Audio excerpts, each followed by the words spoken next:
Muito bem, estamos iniciando a nossa segunda edição do Tudo Comunica, eu aqui do estúdio da RW Brasil, e hoje o Emílio Serri estreando o seu estúdio lá na casa dele aqui. Nós dois estamos em Florianópolis, está aí já o Emílio do meu lado. Tudo bom, Emílio? Boa noite já. Então, é mais ou menos isso. Boa tarde ou bom dia, não importa. Não importa, né? O que interessa é que estamos aqui no Tudo Comunica. Muitas repercussões. Aquele violão que eu estou vendo lá no fundo, é só decoração ou sai algum som dali? Não, sai, cara. Sai. Olha aqui, ó. O senhor ousa um som? Não, isso aqui são para os amigos, músicos, né? Eu sou mais ou menos que nem o Nelson Mota. Passou a vida as pessoas achando que ele tocava violão. Ele nunca tocou violão. Mas ganhou muitas namoradas na Bossa Nova, né? Mas pare um pouquinho que eu vou pegar ali. Ó. Uma bela peça. Pronto. Ele vai ficar do nosso lado aqui. Tá aqui o violão. É uma bela peça. É um De Jorge. De Jorge. Mas ele fica aqui em homenagem aos amigos que de vez em quando cantarolam aqui. É isso. Você precisa conseguir uma viola de 12 cordas também. Pois é. Pouca gente toca aquilo, né? Mas é maravilhoso, né? É. Aquele som do Pantanal, eu gosto muito quando viola. Mas sabe que... Almir Sater. Mas o Almir Sater, ele toca a viola que eu mais gosto, que é a viola de moda, né? De moda, pois é, mas é de 12 cordas. Mas ela é 12 cordas? Não, acho que é 7 12, cordas. são 12? Não, 12? são 12. São 12, são todas ela é um pouquinho menor, né?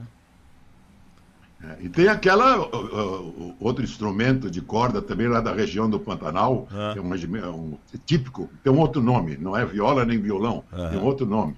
Sim. E é tipo um cavaquinho, assim. Mas sabe que é cavado na madeira e tal.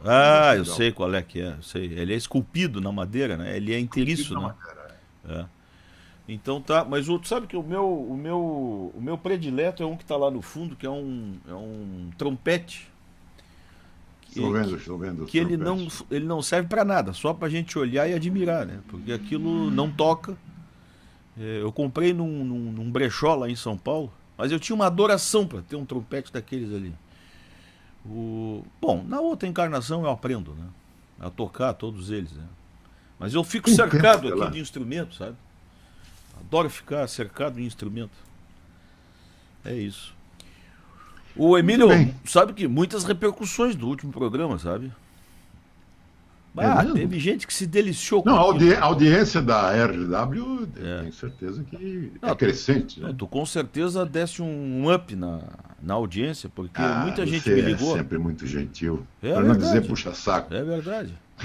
Alguns abraços, mas o Emílio, onde é que tá o Emílio, né? Gente de longe e tal. Obrigado. Lá em Porto Alegre também, o pessoal gostou muito, em San Diego, a Dona Maria. San Diego de Pomona. San Diego quase pegado ao México ali, né? Sim, San Diego de Pomona, na Califórnia, né? Isso. E a Dona Maria tá sempre de plantão por lá e me diz, olha, esse aí é novo, né? É novo esse aqui. Bastante novo. Muito bom. Não, o programa, ele falou. O programa, porque nós dois juntos eu vou te contar, né?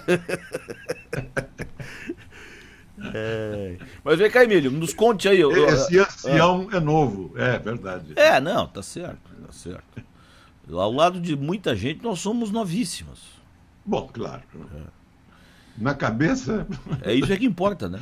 Temos a irresponsabilidade dos jovens de 12 anos. É verdade. E que bom. Nos permitimos sonhar, né, cara? Que é o principal da vida, né? Sonhar é tudo. Eu sonho com algumas coisas impossíveis. Mas é isso, né, cara? Só, aliás, sonhar com coisas possíveis, aí não é sonho, né? É verdade. É pra sonhar, vamos sonhar logo longe, né? E sonhar pequeno é bobagem também. Tem que sonhar. Vamos sonhar grande, né? Esse negócio de sonhar miudeiro, não pode. Mas diz o poeta, né, que sonho muito sonhado não é sonho, é realidade, né? Eu jamais sonhei pequeno. Eu acho que aí é mesquinharia, bobagem. Já que é sonho. Mas tu sonha com o quê? Com um elefante, assim? Com um dinossauro? Não, eu prédio do Banespa? Sonhos pro lado coisa da grande, África. assim. Não. Sonhos por lados da África nunca tive, não. Não sei se uma vez sonhei com uma zebra, não sei, não tenho certeza. E aí, Emílio, me conta, vamos nos caminhos da publicidade, da propaganda aí. Daqui a pouco eu sei que você vai chamar um dos bons aí, que a gente já andou tocando na Guarujá. Mas vamos entrar nessa estrada aí. Lá no baú? Do Tudo Comunica. Vamos abrir o baú? Antes da gente tocar exatamente o que a gente separou aqui para todos verem e ouvirem, principalmente, né? Vamos falar um pouquinho aí da publicidade. Dia desses nós arriscamos a dizer que andamos em terreno fértil de criatividade. Eu quero aproveitar. Peraí, deixa eu pegar uma coisa aqui. Vai lá. Tu só não me faz que nem o Antônio Severo, né? Não. O Severo saiu daí e me deixou aqui, sozinho. Esse é um estudo. Anual feito pelo Instituto MAPA, do Zé Nazareno Vieira, sim. Que tem o patrocínio das entidades aí do trade, o sindicato, o Sinapro, o ABAP, o sindicato dos jornais, a CAERT, etc. Que é um levantamento dos valores de veiculação no estado de Santa Catarina do ano de 2013. Esse estudo já vem sendo feito há uns 5 anos ou mais. E tem uns números curiosos, né? A gente percebe, por exemplo, que a televisão continua, isso é Santa Catarina, continua com dona de 52% das verbas totais. Sim. Né? Continua em televisão. Televisão aberta, né? Tá. A televisão fechada aqui é muito pouco, é 1%. Ou seja, de tudo que gasta em publicidade... Em Santa Catarina. A televisão fica com 52%. O rádio FM fica com 11,5%. Mas, hoje, mais já do que o rádio AM, que fica com 8,5%. Os jornais diários ficam com 15,8%. Tá. Então, revistas... a mídia impressa é o segundo colocado. Exatamente. A mídia impressa é o segundo colocado. Tá. Revista é muito pouco, menos de 2%. A mídia exterior, que envolve outdoor, painéis, luminosos, tudo isso, fica com quase 4%. E a internet, quer dizer, os dados são relativos a 2012, né? Tá. A internet ficava com menos de 1% das verbas. Tá. Um outro dado interessante é que as verbas, a distribuição das verbas, né, expressiva maioria, feita através de agências de publicidade, com exceção do rádio. Com exceção do rádio, dá empate em 41%. Né? De venda direta. É chamada venda direta. Para quem não entende um pouco disso, a Via Agência é a agência de publicidade que agencia um anúncio de seu cliente. Sim, né? Faz a intermediação. Né? Faz a intermediação, o planejamento da mídia, a intermediação, a compra em nome do cliente. E isso tem consistência com um outro dado, que é sobre a produção de conteúdo publicitário para as rádios. 60% é produzido nas próprias emissoras, e não nos estúdios de produção de áudio. As produtoras. Então é muito locutor da emissora, né? Bom, nós sabemos bem disso, né? Porque lá na nossa rádio, lá na Guarujá, é assim que as coisas são. Né? Também. Já a produção de televisão 99% é produzido através de agências, os comerciais. Né? 99%. Na internet, 81% é produzido pelos próprios portais. Tá. Né?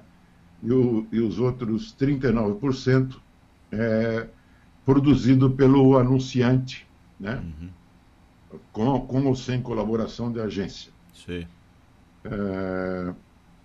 E, curiosamente, também, um outro dado, o setor público contribui com 16%, contribui no bom sentido aí Sim. a palavra, né? As verbas públicas, ditas públicas, são 16% do bolo total, enquanto 84% são do setor privado. Sim. Mas o governo é um importante cliente, né? principalmente para as agências da capital. Principalmente para as agências da capital. Sim. Né? Isso no passado já deve ter sido mais forte até, né? Sim, deve ter sido mais forte. Muito bem. Então, esse estudo é um estudo muito interessante, vou mostrar. Tá. É Mercado de Veiculação Publicitária em Santa Catarina, 2013. Anualmente é feito pelo Instituto Mapa. Sim. Essa aqui é a edição de 2013. Sim. É uma ferramenta muito útil. Claro. Para informação, planejamento. Para estratégia, né? Agora, uma outra coisa curiosa a respeito do nosso mercado publicitário é o número de jornais que existem em Santa Catarina. Uma coisa impressionante. Existem duas associações que representam jornais, a ADI e a Adjori. Só para você ter uma ideia, a Adjori... A Adjori é a mais antiga, né? É mais antiga. Ela representa 71 jornais. 71 jornais de Santa Catarina. Entre diários, semanários, não importa. Sim. 71 jornais em 71 cidades-sedes, em todas as regiões. Isso significa, segundo a Adjori, 218 mil exemplares semanais. Não é um número... Não é um número considerável, né? A região de Florianópolis é que concentra o maior número de associados, tem 18. O sul do estado todo, tem mais, tem 38 no sul do estado. Na região do Rio Grande de Florianópolis são 18, mas é em 9 cidades. Sim. No Vale do Itajaí são 42 jornais, no oeste são 50 jornais, no oeste, é o maior de todos. Sim. 50 jornais associados que imprimindo, eu não sei se eles fazem circular, mas pelo menos a tiragem de 121 mil exemplares semanais. É um número, não é? É um número expressivo. E isso mostra a necessidade que veículos de qualquer natureza, seja impressa, eletrônica, têm de retratar o local, né, Emílio? A comunidade. A regionalização é o caminho. Né? Sim. Aliás, as suas emissoras de televisão já estão começando a perceber isso, principalmente através das suas geradoras do interior. Né? O jornalismo é cada vez mais local ou regional. Certo. Né? Cada vez mais na parte da programação é difícil regionalizar porque é programação de rede. Né? Mas no jornalismo, né, a produção é cada vez mais produção regional. Local, né? Agora, o Emílio, me explica uma coisa aí que eu não consigo entender. A gente sempre diz isso não é a primeira vez que eu estou ouvindo, que a gente está falando. Que a tendência é que as pessoas gostam mais de se ver, né? De ser, dos seus assuntos estarem na mídia, né? Muito bem. Só que a gente abre a televisão aberta, a gente liga a televisão aberta, dizendo melhor, e o que a gente vê ali é uma exposição do Rio de Janeiro e de São Paulo. Lá pelas tantas aparece um baiano, lá pelas tantas aparece um mineiro, muito mal caracterizado, por sinal, baianos, mineiros, gaúchos, né, falando... Não, eu te confesso uma coisa, eu não aguento mais novela ambientada no Rio. Pois é. Não, eu acho o Rio maravilhoso, mas as cenas entre... Sabe, aquelas imagens que aparecem para... Aquelas que a gente chama para encher morcilha, né? São sempre as mesmas. É aquela sobrevoada no Cristo Redentor, lá está Copacabana, em todas as novelas. A impressão que a gente tem é que eles vão buscar no arquivo aquilo, né? No arquivo, exatamente. Pois é. São Paulo agora é a ponte estaiada. Qualquer coisa de São Paulo agora é a ponte estaiada. Virou símbolo... Antes era a Paulista, era o edifício Copan. Antes era o edifício Copan, São Paulo, símbolo, ou aquele obelisco. Né? Aquele prédio da Fiesp ali. Hein? Aquele prédio da Fiesp. O antigo sede do Banespa, que era um Empire State pequeno, né? Que sempre tinha uma bandeira de São Paulo tremulando lá quando era Banespa. Né? Eu tenho um amigo paulista que me dizia assim: Marcelo, em São Paulo, o dia que tu te perderes na cidade, olha para cima e tu vai, onde tiver a bandeira do Banespa, tu sabe que tá o Banespa, aí tu te acha. Não, outra referência boa em São Paulo tiraram com o tal de Cidade Limpa, né? Era aquele relógio do Itaú. Né? O relógio do Itaú. Relógio eletrônico do Itaú. Quando você chegava de noite em São Paulo, o avião começava a se aproximar para o pouso em Congonhas, a referência de São Paulo, estou em São Paulo, era aquele relógio do Itaú. É verdade. Era a primeira imagem. Pois é, mas aí eu estava te perguntando, como é que se explica esta, digamos, demanda que há muitos anos a gente ouve, que as pessoas gostam do regional, que gostam de ver a sua cidade, a sua região, o seu jeito de falar e tal.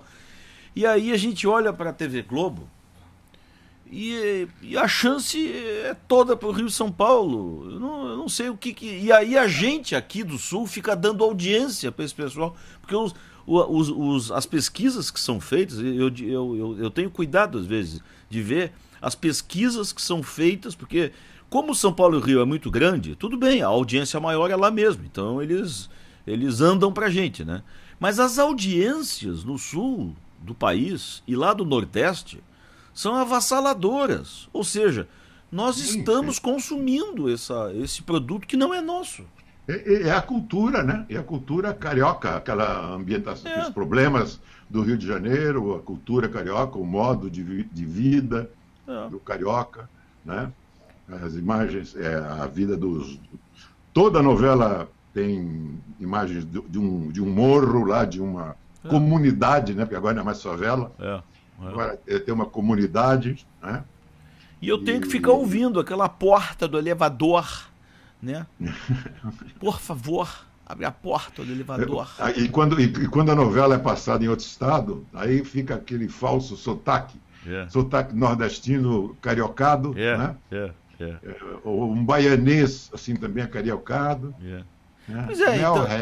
Pois aí para onde é que vai, né, esse regionalismo tão necessário que a gente vê já no jornalismo? Agora, as novelas passadas em São Paulo, eles não falam com sotaque paulistano. Ô meu, essas coisas eles não usam. O Rameu, né? Ô Rameu, não tem. É neutro.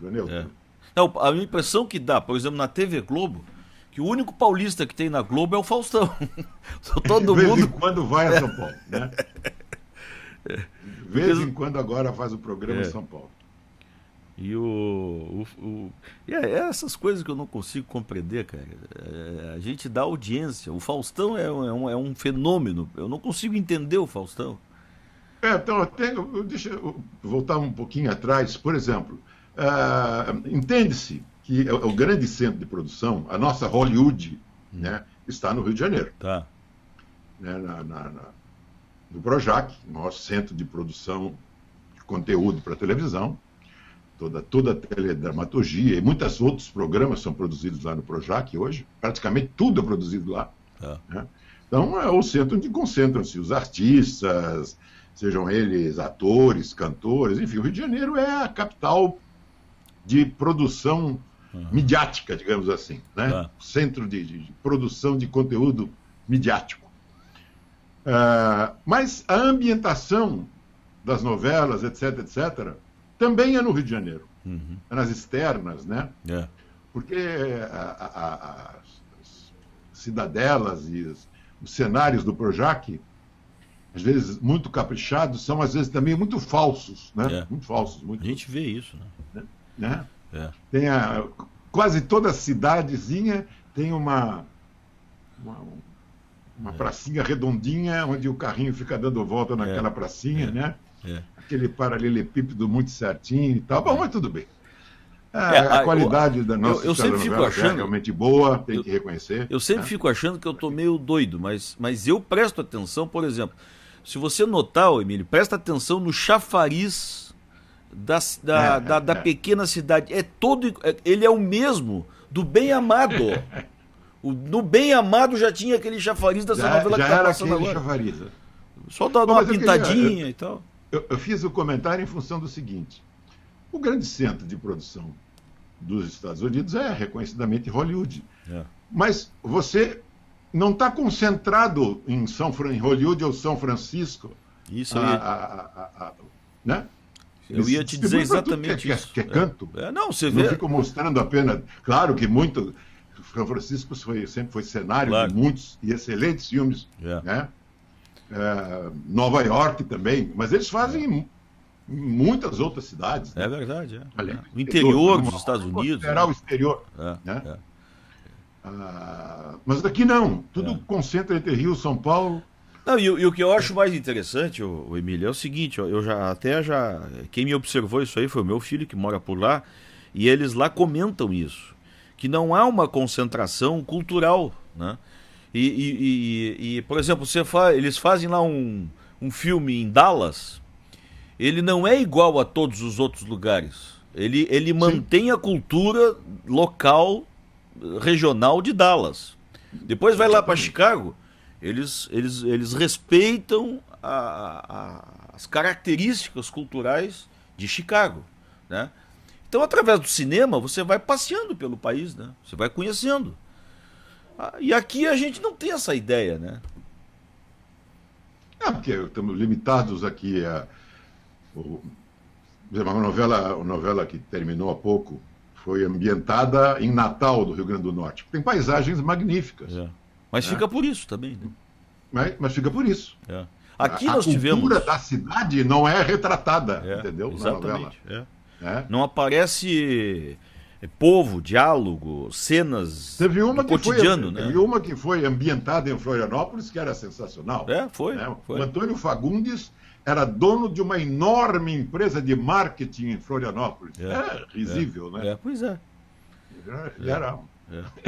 É bem verdade, para a gente ser justo até, já aconteceram muitas não, mas boas superproduções assinadas pela TV Globo, no interior, por exemplo, do Rio Grande do Sul, né? Não, O Tempo e o Vento foi e o Vento, como é que também as Sete Mulheres, né? Isso. Foi também uma coisa linda de se ver, né? E O Tempo e o Vento foi uma coisa espetacular. Agora, inclusive, está sendo apresentado em cinema. Está no cinema agora. Tá no cinema, né? do Monjardim, que é o diretor do filme. Aliás, está muito bem. Aliás, muita gente não está entendendo o cinema, hein? O filme. Porque o pessoal que leu O Tempo e o Vento fica querendo ver O Tempo e o Vento do livro. Não é uma adaptação, é uma adaptação livre. Não, e outro detalhe, ele é, além de ser uma adaptação, ele é uma leitura romântica do livro. Romântica, e é uma história contada pela personagem, exatamente, que é a mulher do Capitão Rodrigo. Isso. Né? E agora o show de bola... Uma lembrança, né? Uma lembrança. O Veríssimo, não falando do Érico, filho, Luiz Fernando, ajudou a fazer essa concepção, esse ajuste para o filme. Né? Ele conversou, o Jaime Monjardim disse que, não sei se é Monjardim ou Monjardim, o filho da Maísa, que dirige o filme. Ficou quase 3 anos em produção esse filme, né? Mas diz que quase 2 anos foram consumidos na parte de roteiro, né? Discussões, conversas com... Fizeram várias vezes o roteiro, né? Fizeram várias vezes, né? O Fernando ajudou muito, né? Deu palpites, enfim. E tem gente que realmente não é um documentário. Né? Não é, não. Um documentário sobre o livro. Não, e muita gente está caindo do cavalo, acho, criticando, mas não está entendendo isso, né? Agora, eu não vi o filme, não, sabe? Eu vi os trailers. E que coisa linda que são o entardecer e os amanheceres, né? Do interior, né? Aliás, o Monjardim disse isso, né? Ele adora fazer isso, né? Nas novelas, nos filmes. As novelas dele tem muito grandes planos, né? Fotografia, grandes planos abertos. A fotografia, ele capricha muito. O filme, por exemplo, ele diz que o filme é ambientado no Dourado. Né? No Dourado. Exatamente. É um filme que brilha, né? Pois é, nós estamos falando disso até para fazer justiça, né? Porque existem coisas boas que foram feitas por aí. Mas o fato é o seguinte, é que, de novo, a gente olha sempre para o americano, porque é a nossa referência cultural, nós somos colonizados por eles, né? A gente conhece, às vezes, muito mais a história dos americanos do que a nossa. Porque a filmografia, o cinema, trata de contar isso, né? E o nosso cinema ainda não alcançou essa maturidade, né? Por exemplo, aqui no caso de Santa Catarina, ainda não foi feito o grande filme sobre a Guerra do Contestado. Exato. Apesar de haver umas tentativas aí, né? O Silvio Bach fez alguma coisa. Mas só que o Silvio, o meu amigo, ex-sócio, Silvio Bach, opa, não sei se você sabia, depois fomos sócios. Depois nos conta isso. Fomos sócios. Eu era sócio de uma produtora de comerciais. Sim. Chamada Quadra, que depois se transformou em agência de propaganda. Quadra, claro. Claro. Começou como uma produtora. E o quarto sócio éramos eu, o Raul Araújo, o Saulo Silva, infelizmente falecido, e o Silvio Bach. Né? Que legal. Agora, o Silvio sempre foi um cineasta muito hermético, né? Muito hermético. Ele fez uma sobre a guerra Brasil-Paraguai, né? E é sensacional. Mas exige do espectador um certo preparo. Ele é complexo, né? É um espectador erudito, digamos, né? Ele faz exatamente. Ele faz eruditamente a palavra arte. É boa. Agora, pois então, a gente estava falando isso. Eu tenho uma lembrança muito bonita até da minha infância, e foi em 1972. Eu nunca mais esqueci, tanto que eu tenho agora em DVD, eu comprei. 72 era da sua infância? Da minha infância. Você tinha lembrança da sua infância? Então, eu tinha 10 anos, 11 anos de idade. Eu tenho lembranças de 72, já estava casado há 2 anos. O que eu posso fazer, né? Então, lá eu estava, no cinema Baltimore, ao lado da minha mãe, vendo o Independência ou Morte. Sim, com o Tarcísio Meira e a Glória Menezes. A Glória Menezes vivendo o papel da amante do Dom Pedro I. Da condessa ali da Estrada de Santos, Condessa de Santos. Marquesa de Santos. Marquesa de Santos. E me impressiona até hoje a modernidade daquele filme. Porque na época, em 72, estávamos no centro da ditadura militar, né? Governo Médici e tal. E aquele filme foi corajosamente mais verdadeiro do que muita coisa que a gente vê hoje. Porque mostrava já ali um Dom Pedro I muito mulherengo, muito pouco responsável com as coisas do Brasil, né? Um José Bonifácio cheio de mumunhas já, fazendo negócios né, com os portugueses e contando como é que as coisas começaram nesse país, né? Muito verdadeiro o filme, né? Numa ditadura que tinha tudo para contar o Dom Pedro como se fosse um herói, né, completo, né? Mas mostrava ali um mulherengo, pouco interessado nas coisas do Brasil, quase. A independência foi um descuido, né? Uma arrogância dele com o pai, né? Mas enfim, É o único filme que nós temos até hoje envolvendo a independência do Brasil, né? E é impressionante isso, porque... A independência americana e a Guerra Civil Americana deve ter uns 300, 400 filmes. Foi contada de várias formas, né? De vários tipos. E eu até, quando o presidente, o Lula, ganhou as eleições, lá pelo meio do governo do Lula, eu até comentei isso com a minha esposa. Eu digo, pô, o Lula está perdendo uma chance de eternizar a história da independência do Brasil com todo aquele charme que o Brasil tinha naquele momento que o Lula ganhou as eleições, que era um operário, né, ascendendo a presidência, um metalúrgico. E ele tinha todas as armas, a faca e o queijo na mão para produzir uma refilmagem desse Independência ou Morte, e inclusive fazendo uma graça com o próprio primeiro filme, podendo colocar no papel de Dom Pedro I o filho do Tarcísio, né? Porque no primeiro filme foi o Tarcísio. Foi. Então ficaria muito bonito aquilo ali, né? Mas perdeu-se a oportunidade. E outras tantas histórias lindas, né, cara? Como a Batalha de Canudos, o Dia do Fico, o descobrimento do Brasil, né?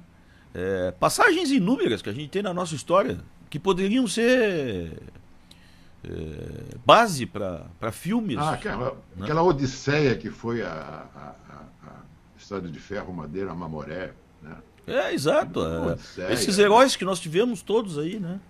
É bem verdade que houveram aí tentativas, né? A Carla Camurati se aventurou no Carlota Joaquina, né?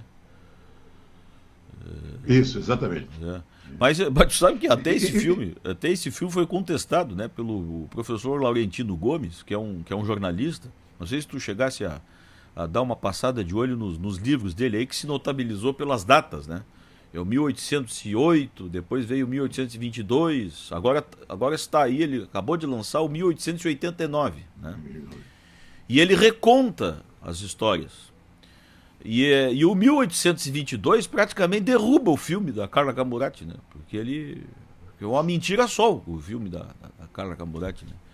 Que ele recupera a moral da Carlota Joaquina, né? Que é tida até hoje como uma mulher mundana, né? E muito suja, e que não tomava banho, coisas assim hilárias da vida dela, né? E que muitas dessas coisas são mentiras. O Laurentino Gomes foi pesquisar e se deu conta de que muita coisa se criou em volta da Carlota Joaquina por preconceito puro, porque ela era uma mulher de alta capacidade política, articuladora, uma liderança, né? E era uma espécie de... Está se revendo Maria Madalena, né? Pois é uma Maria, coisa... Maria Madalena era prostituta, exato, né? E agora já virou a grande possibilidade de ser a mulher de Jesus. Então. O Laurentino chega a dizer, Emílio, que foi a Carlota Joaquina que amenizou, digamos assim, a potência do exército de Napoleão na entrada em Portugal. A articulação feita pela Carlota Joaquina, que era espanhola, né? E ela convenceu o Napoleão de que não precisava usar de uma força tão bruta com os portugueses, né? Porque estavam tão fracos e tal. E ela fez milhões de articulações aí, viajando. E ela viajava muito, né? Imagina uma mulher naquela época viajando para lá e para cá. Isso é uma mulher promíscua, né? E quem não gostava de um banhozinho, diz o Laurentino, era o Dom João VI, né? Sim. Ele conta coisas muito engraçadas do livro esse, né? Ele conta que quem inaugurou o banho de praia no Brasil foi o Dom João VI. Que não se tomava banho de praia no Brasil. Os índios tinham medo do mar. Eles só tomavam banho de rio, né? Aí o Dom João VI veio para o Brasil e com o calor brasileiro, ele começou a ter problemas de pele. Relaxado, não tomava banho, né? Começou a ter erisipela, né? Começou a se coçar e tal. Aí chamou um médico, o médico me examinou, o Dom João C disse assim, Dom João, o senhor está precisando de banho. O senhor está precisando tomar banho. Para tirar essa craca. E aí receitou banhos de mar pro Dom João VI. Está no livro do Laurentino. Né? E aí lá foi o homem tomar banho. Só que ele mandou fazer uma espécie de cercado. De prancha. Pensei que é um cercado. Porque o rei não podia se misturar com o povo, né? Aí ele fez um cercado que entrava mar adentro. Então ali naquele cercado o Dom João tomava banho. Vai tu ver, né, cara? Esses são os nossos homens aí, né? Mas, pois então, essas coisas Os cães estão em volta aqui.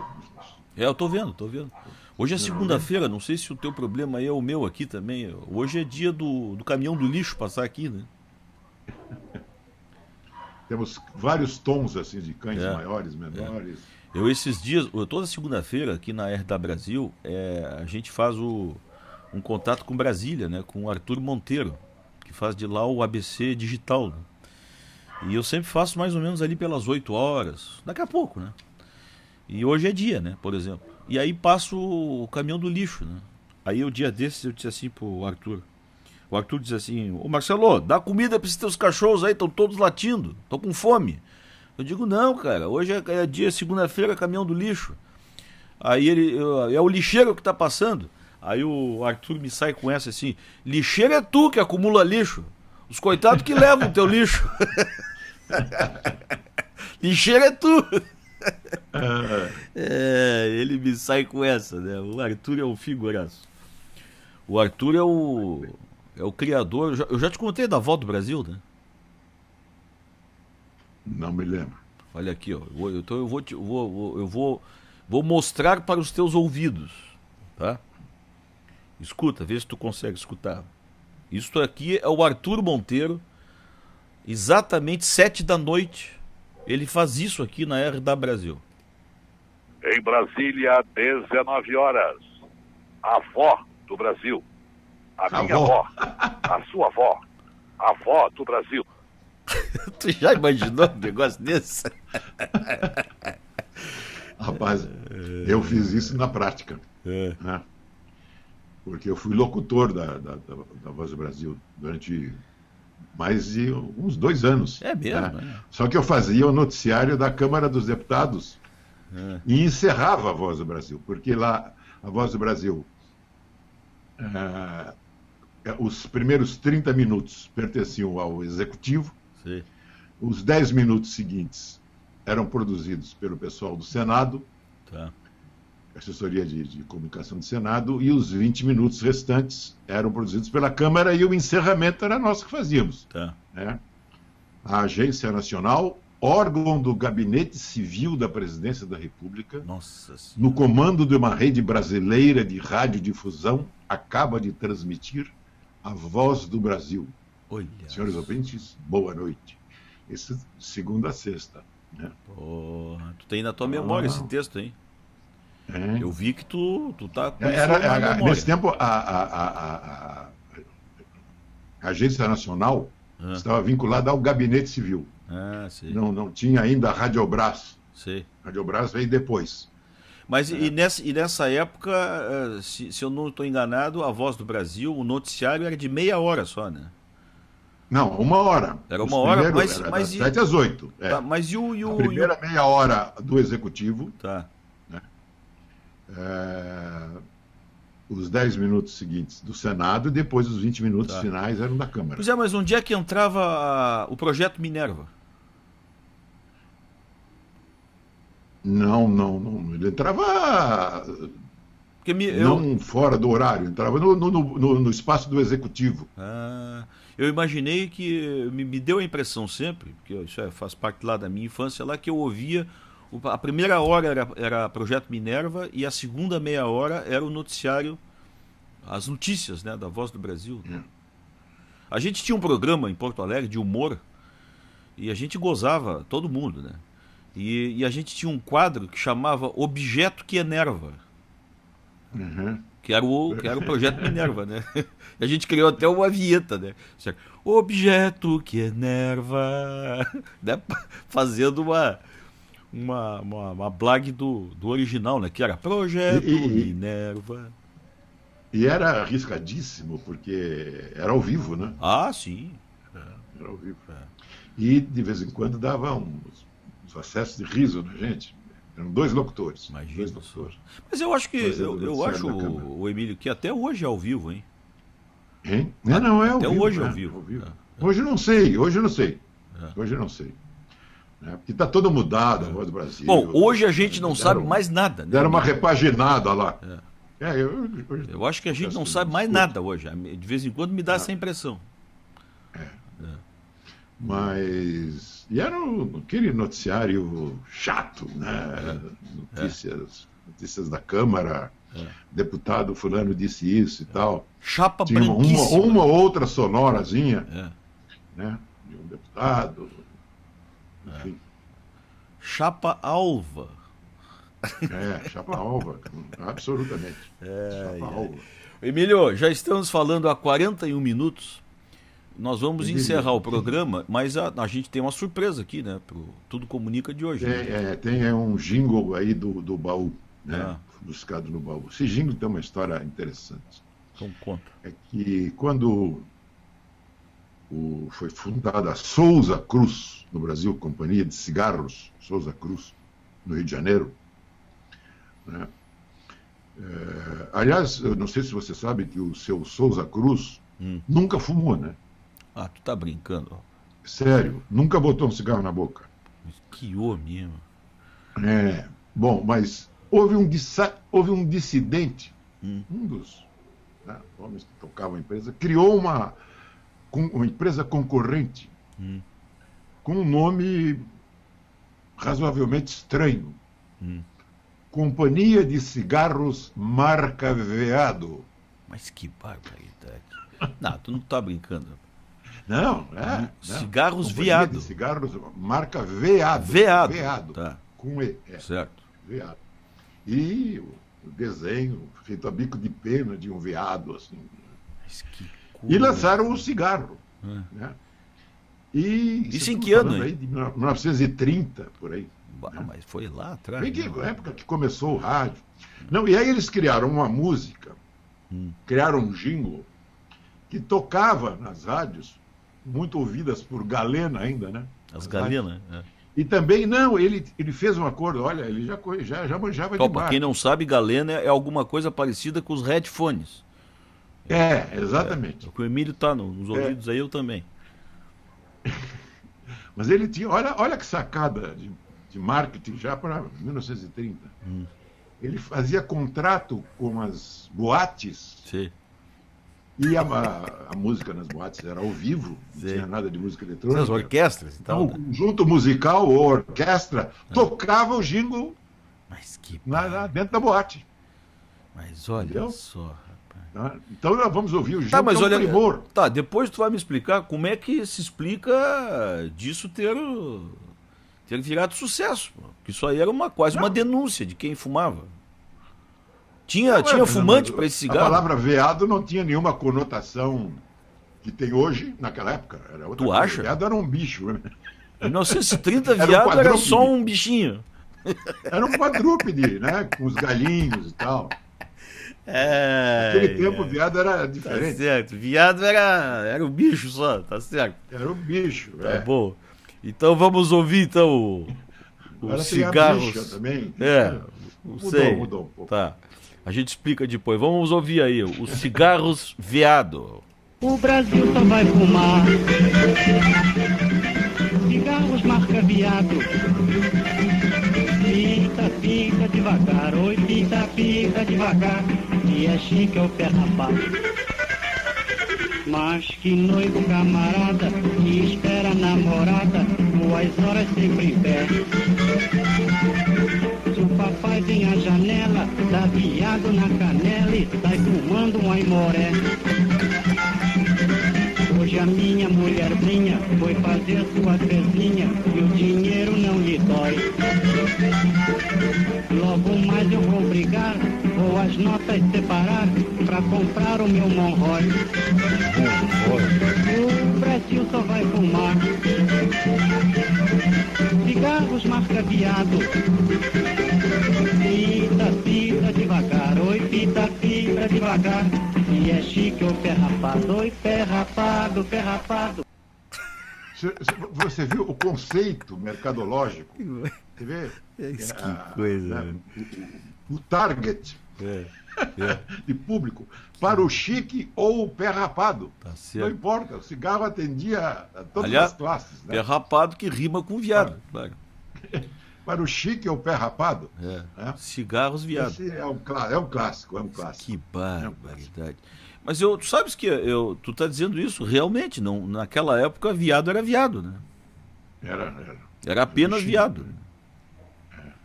Mas que coisa, que ingenuidade, né? Como nós somos ruins hoje, né?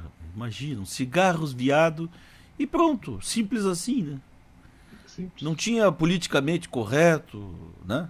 Não tinha. Tinha problemas. Tu imagina isso hoje, rapaz. Você tinha problema na... Como é que eu chamo a entidade essa que regula a propaganda? Conar, tinha problema com o Conar, tinha problema com o Supremo. Sim, imagina. Homofóbicos e tal. Impossível. O sujeito era fumante homofóbico. Exatamente. Essa marca veado não, hoje em dia. Não, essa foi para matar mesmo, cara. Muito bom. Nem para o público específico. Exato. Não funcionaria. Exatamente. O público mais específico talvez fumasse aquele fino que satisfaz. Lembra daquela história? Essa foi bem. O fino que satisfaz. Então tá, Emílio. Eu acho que fizemos um belo de um programa aí. Tá bom. Fizemos um belo de um programa. Online. Tá certo, então. E foi, olha, a primeira, normalmente as estreias online aqui, elas são tumultuadas, viu? Pelo menos a história tem mostrado. E a nossa aqui foi nota 10. Áudio, vídeo, tudo certinho. Tá bom, Emílio?